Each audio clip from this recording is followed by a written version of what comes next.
When suddenly asked this question, Angie immediately came to her senses. Then she realized that she had been immersed in the other's tale. She felt a bit defeated and tried to look displeased. 愛の試練云々で巧みにごまかしてるけど、ちゃっかりと6人が死んで第一の番を構成してるわ。うまいものね。ありゃ、本当だ。こいつは気づかなかった。Amakusa clapped his hands as though he'd been outsmarted. Even though he'd figured it out before me, he played the fool. 愛し合う恋人たちの数がたまたま6人だっただけのこと。Yeah, fucking coincidence, right? それが第一の番とうまく合致したのは偶然半分、病識半分。Completely coincidence. Don't worry about it. その方が運命的で面白い。人間は無意味な2つの事象を無理やり関連づけようとする悪癖がある。それを運命的と読み解かせるのが読み物の騙しでしょ。Yeah, that is definitely true. お嬢はディスティニーとかミラクルとかそういうのに冷たいタイプらしいですね。UFO と同じよ。誰もが知ってるけど誰も見たことないものだわ。そいつはクールな例えだ。といつもの私なら愛だの幻想だのはミステリーには不要な無駄なシーンねとばっさり行きたいところだけど、それはおこのぎさんに否定されたわ。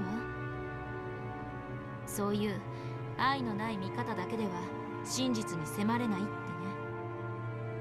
ああ、おこのぎの旦那の殺し文句ですかい？愛がなければ見えない。Oh, that's a cool phrase. I wish I've heard that before. それそれ。人の家族を物語の中で勝手に殺すことに対する怒りは置いておいて、あえてこの物語を書いた八条先生に敬意を表して言うなら、その描写には意味があることになる。何しろこれだけの文章量を割いて散々愛だの試練だの語ってる。つまりこれがこの物語のテーマでありキーワードだってことになるわ。おや、赤インク以外で書いた文字はすべて読むに値しないとまで言い切る御人も多いというのに。That sounds familiar. 光栄なるかな、人の子よ。黒い文字も読んでくれて。物語は書き手が何かを伝えるために書くものよ。そしてそれはどういうわけか、直接書いたら無粋という奥ゆかしい面倒な作法がある。Well, yeah, it would be too easy if it was all just stated in red. 愛がなければ真実に至れない云々という描写はこれまでの作品にも品質するわ。それがこの新作ではさらに顕著。書き手が一番伝えたくて考えてほしいのはそれってことになるわ。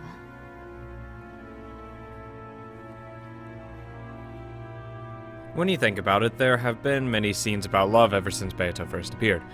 Even the first time she appeared before Shannon, she spoke clearly about how love was the single element of the world. And the golden butterfly brooch she had given was also an item for love. She had said that she enjoyed sowing seeds of love and watched complications arise. And when Shannon stopped borrowing her power, the reason for her argument was also love. After her interactions with Battler started up in full, scenes about love were toned down for a while. But the without love, it can't be seen definition of magic had been mentioned repeatedly. Then in the tale right before this one, where Beato had become like a doll, the scene shown made it seem as though Battler and Beato accepted each other as rivals, or possibly something more. In the end, Battler had regained some memory, and his impression of Beato had undergone a complete change. And then this game. From the beginning until now, the word love has been repeated over and over again. あなたが書いた物語は愛が何度も繰り返される。でもそれはマリアお姉ちゃんの主張でもベアトリーチェの主張でもない。八条東也の主張だわ。そうです。それこそが私が語りたいこと、そして私なりの答えなのです。答え？じゃあつまり12年前の事件はすべておかしな悪魔の愛の試練で引き起こされたと？バカバカしい。私はあんたの恋愛小説を読みにここまで来たんじゃないわ。私が知りたいのはあんたが至ったと自称する真実よ。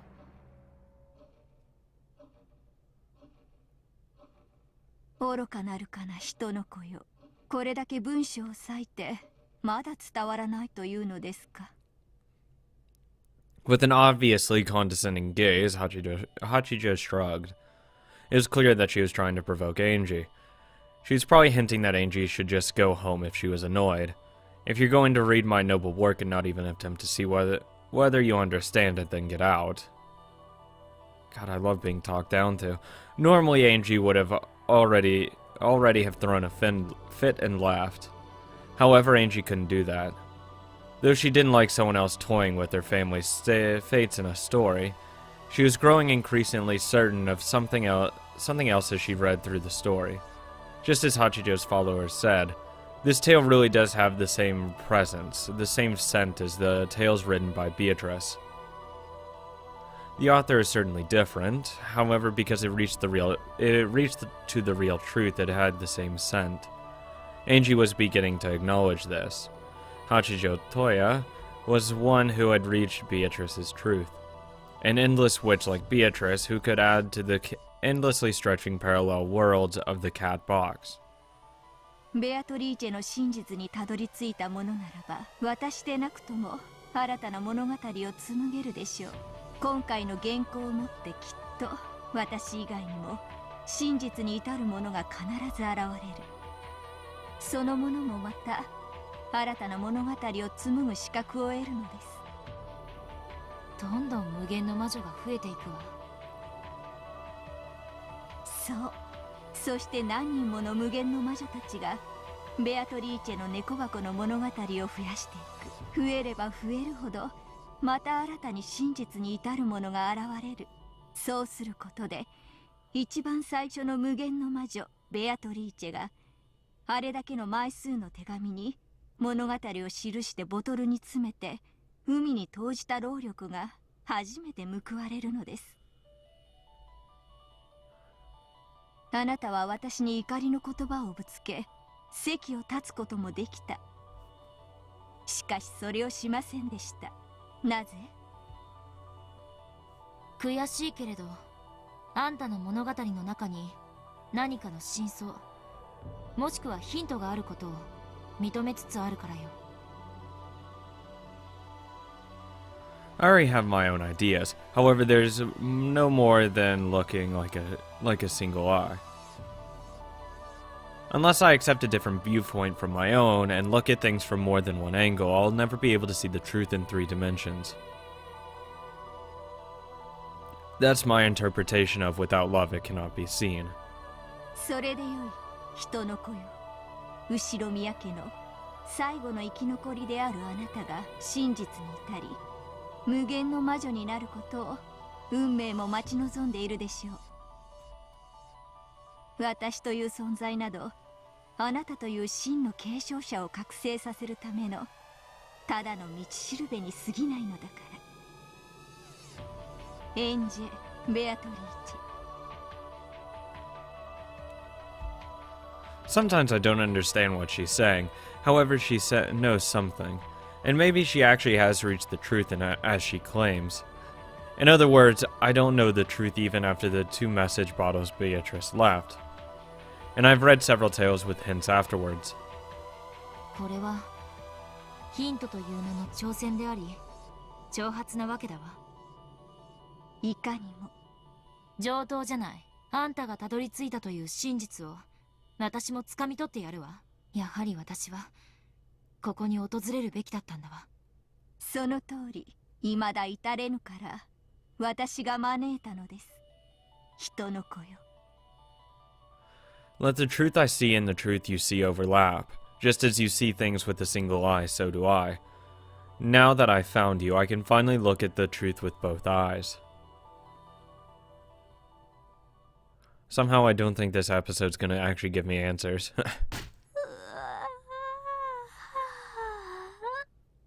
Good morning, how are you doing? ようやく第一一の晩が起こりましたね。すっぐすぐ眠い展開でした。Fabulous. 固めに目やにがついてるぜ。どこに？ Oh my god. いい加減なこと言わないでください。お望み通り始めるぜ。まずは第一の番だ。Oh boy. Ah, the first Twilight finally starts. But I don't like death and shit like that now. Ugh. I'll take all the good love stuff. Sure, why not? I just hope Erica loses. That's all I want. Erica was dozing off on the bed, so when a knock sounded on the door, it took some time before she noticed. She looked at the clock and saw that not much time had passed since she had lain down. はい。どちら様ですか？こんな時間に探偵の部屋をノックするからには相応の理由はあるんですよね。そうだ。今回のゲームを始める前に一つ宣言が。ああ、例の探偵宣言とやらか。好きにするがいいぜ。いいえ、その逆です。What? 勝負のレートを上げようということです。The stakes? 勝負のレートとは？何面白そうなこと言い出すじゃない。どういうことよ？簡単な話よ。前回のゲームはバトラが1本取ったわ。だから今回エリカが1本を取ってもイーブンにしかならない。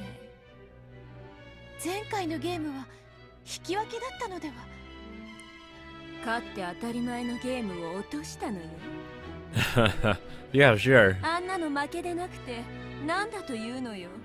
ねえ、エリカ。はい、我が主。私が無様を晒さなければ勝てて当然のゲームでした。Sure. ははん、なるほど。つまり今回わざと探偵宣言を出さないことでわざと不利に戦い、それでも勝ってみせちゃって、前回の負けを帳消しどころか大逆転にしようって魂胆ね。バトラさんの渾身のゲームにそんなおかしなハンデをつけて戦うなんて。 Thank you, Beatrice. 身の程知らず以前に失礼です。そうだな。むしろ負けた時の言い訳にするため It の is. 保険にすら聞こえるぜ。 It's a cover. 確かにそういう見方もあるわね。勝てば大勝利。大丈夫よ。ちゃんとかけるものは公平だわ。今回のゲームに探偵宣言なしの人間で勝てればバトラたちの魔女幻想は粉々の再起不能。でも逆にエリカが負けるようならこのゴミくず探偵は忘却の深淵に最悪のかけらと一緒にぶち込んでやるの。 Well then, that's lovely. ね、公平でしょ。 Not really, but sure. 探偵という超人でなくただの人間が魔女幻想を打ち破るという最高の勝利。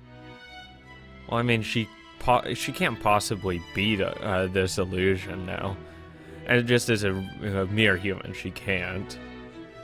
I hate to break her bubble there, but she's done for. それと引き換えに自身の破滅をかけてるわけ。 I don't think it's by choice here. 私はかつてのベアトとあんたのゲームみたいにダラダラとぬるいゲームを繰り返されちゃもう退屈なわけ。だから勝負のレートを上げて一気に勝負をさせるわけ。まあ確かにそうね。今回のゲームをバトラが通しちゃったらベアとのゲームにバトラが勝利したことになりゲームは終了してしまう。ある意味逃すことのできない決戦だものね。 I.e., it's the end of the game. No, even there's not going to be a draw. He either wins or he loses, and the game's over. 言い分は分かっ What the fuck's going to be 7 and 8? た。エリカはそれでいいのか？もちろんです。 I'm sure you are. 前回の敗敗北で失った主よりの信頼を取り戻すために私は自分の破滅すらもかけるのです。お前の意志 No. どうしたのエリカ、答えてあげなさい。当然です。私の意志です。 I can tell. 私は絶対に負けません。 You answered so forcefully. 探偵宣言なんかなくてもあんたを必ず打ち破ってみせます。 That's because you have to, because if you don't, you die. バトラさん、いいだろう。お前がそうしたいと言うならその勝負を受けてやる。ありがとうございます。 I don't really like making bets with people that don't want to actually do the bad. It's not as fun. 受けたことを必ず後悔させてやりますから。思えばバトラだって人間側だった時はずっと探偵権限なんて便利な力は一切なかった。 True. 許されてたのは青き真実と復讐要求だけ。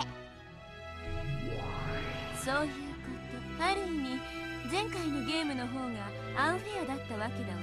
Very. それで勝ちを落とすのだから、それは負けと全く同じ。好きにしろ。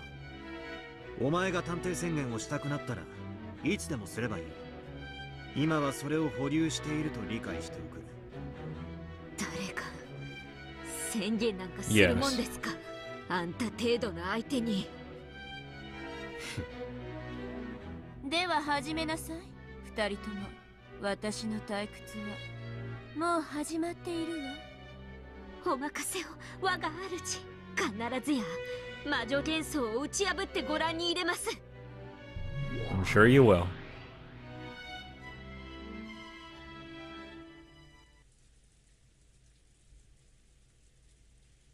George and Jessica had been the ones knocking on Erica's door. They were asking whether Battler and Maria had come to this room. Oh, God, no. Of course they hadn't. Why would I go in there? Ugh. ずいぶん前に下に飲み物を取りに行くと言って降りたきり戻らないんだ。 No one in their right mind would want to go in there. ひょっとしてエリカちゃんの部屋に来てるかなと思ってね。来るわけないです。屋敷にでも行ったんじゃないですか。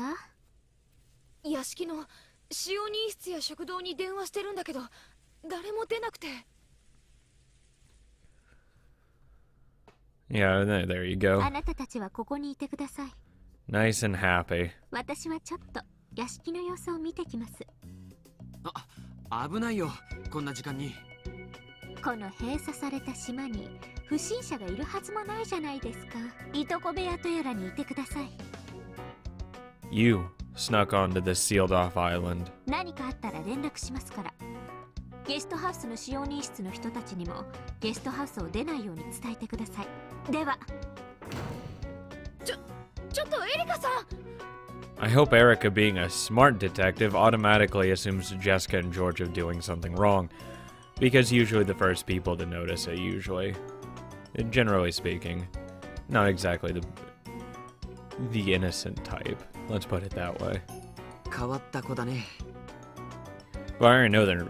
Well, I know Jessica hasn't killed anyone. I don't know about George over here. After speaking her mind and not listening to anything else, Erica dashed down the stairs and rushed outside.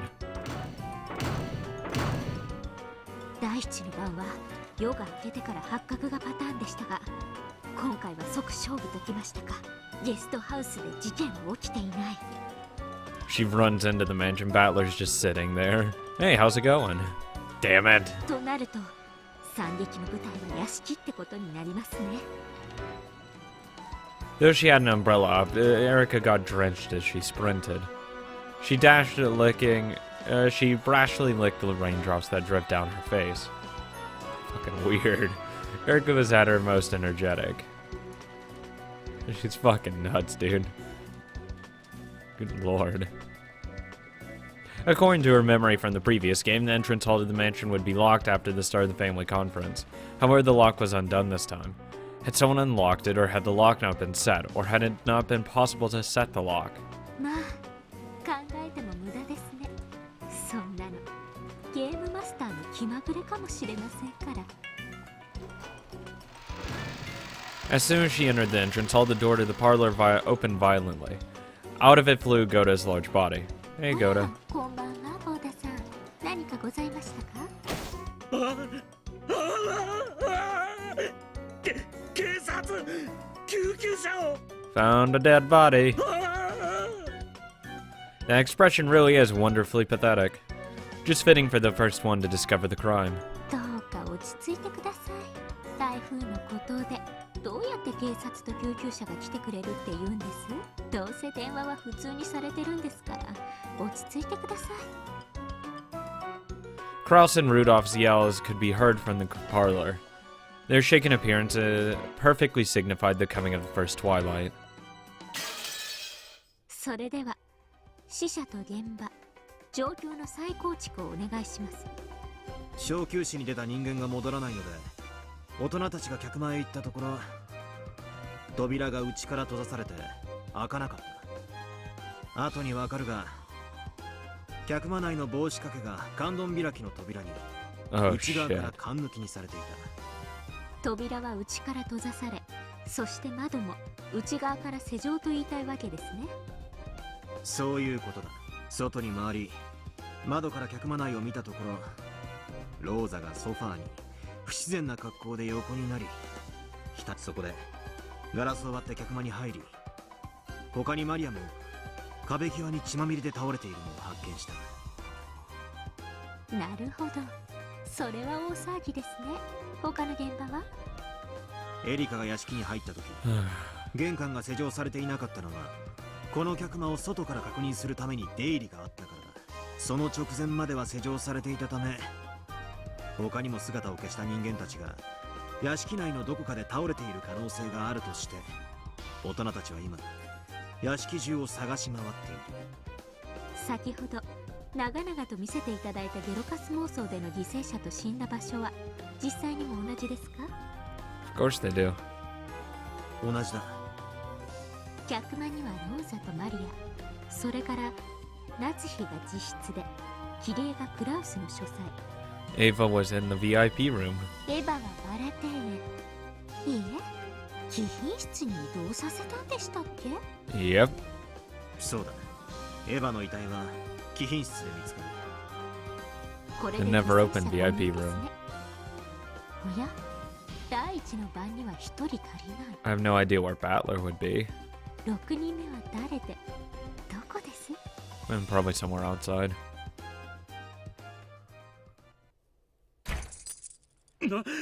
旦那様、この部屋にもチェーンが。 He's in that room. 切断しろい。犯人が隠れてるかもしれねえ。ゴード、やる。 Rudolph and Kraus had brought Winchesters from Kinzo's prized collection. They yelled at Goda, who was carrying the wire cutters, to cut the chain. The victims had been found one after another at several locations inside the mansion. The men who'd lost their wives searched through the mansion in a rage looking for the culprit. This was a guest room. It had previously been a room where the relatives would stay, but it hadn't been used much since the construction of the guest house. This forgotten room was locked from the inside by the chain. As soon as the chain was cut, Rudolph pushed Goda aside and flew into the room. 誰が嫌がる。で、ベッドに誰かいるぞ。兄貴、明かりよ。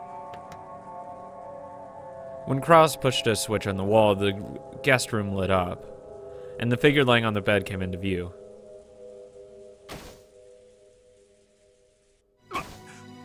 バトラー。お前、どうして Poor Rudolph. こんなところに。 Rudolph fell over Battler's corpse as though his knees had crumbled. No words could console him as he cried with a mad sorrow. In a single night, he had lost both his wife and his son.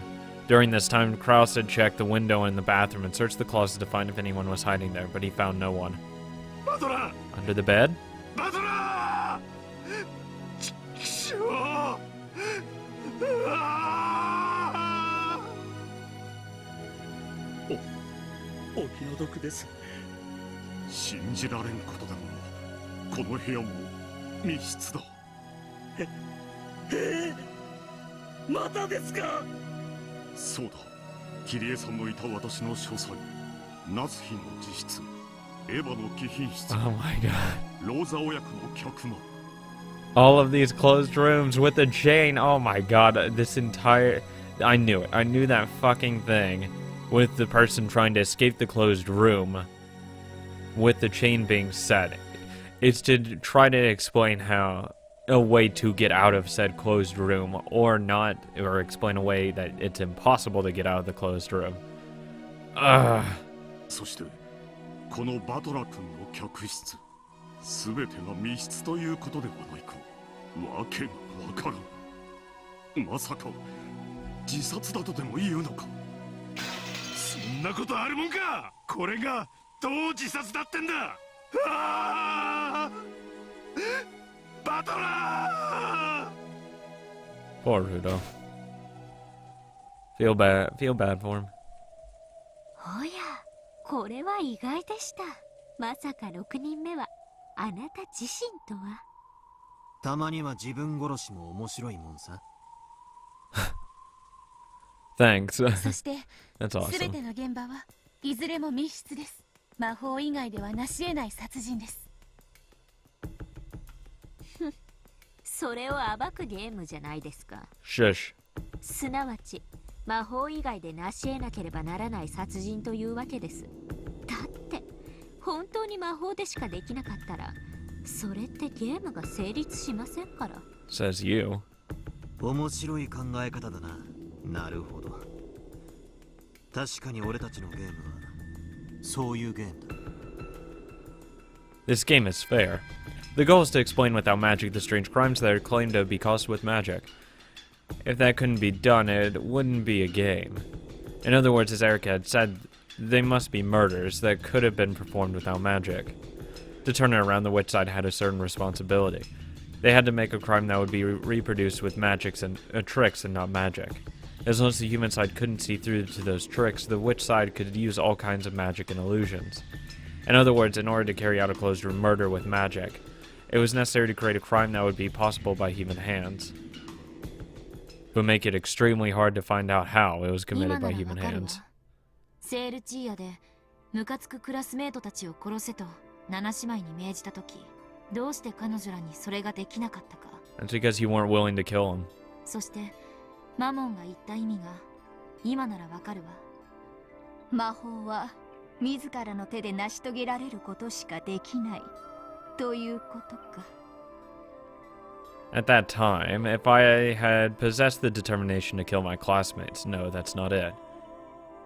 At that time, if you killed your classmates, you could have claimed it was magic. If I'd been capable of killing my classmates, capable of pulling it off, then the Seven Sisters of Purgatory would probably have pulled it off for me. They could only accomplish what I could do myself. No, that's not it either.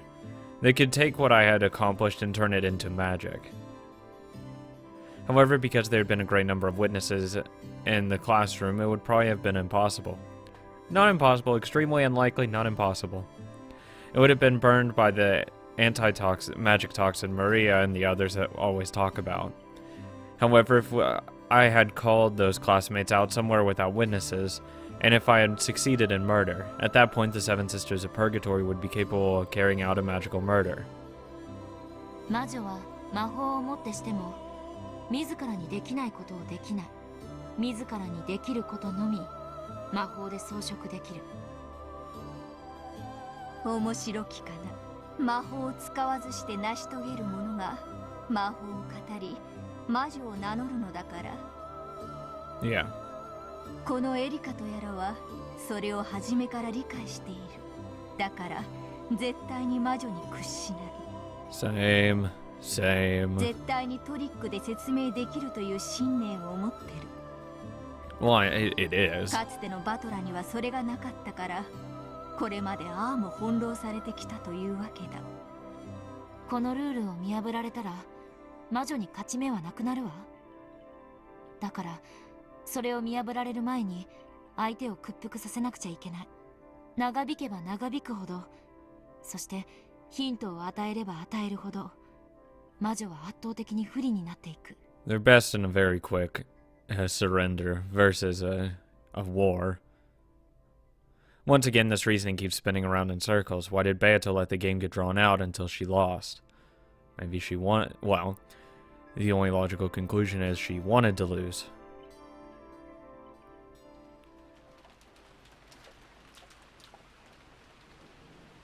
Many victims have been found, and the mansion was still wrapped in chaos. Hideyoshi's group seemed to have gone to the guest house worrying about the safety of the kids there. Cross and Rudolph were in the hall talking about what should be done next. During a short gap in this chaos, Erica dashed all about the mansion. She was checking the crime scenes. Normally, with the detective's authority, Erica had the right to openly investigate the crime scenes to her heart's content. However, this time she hadn't yet made use of that authority.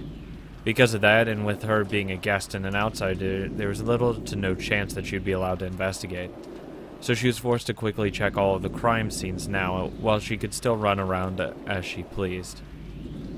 In the servant room there had been a clear folder containing a sketch of the mansion's interior. Because she had borrowed that, she knew the location of all rooms in the mansion. Fucking course.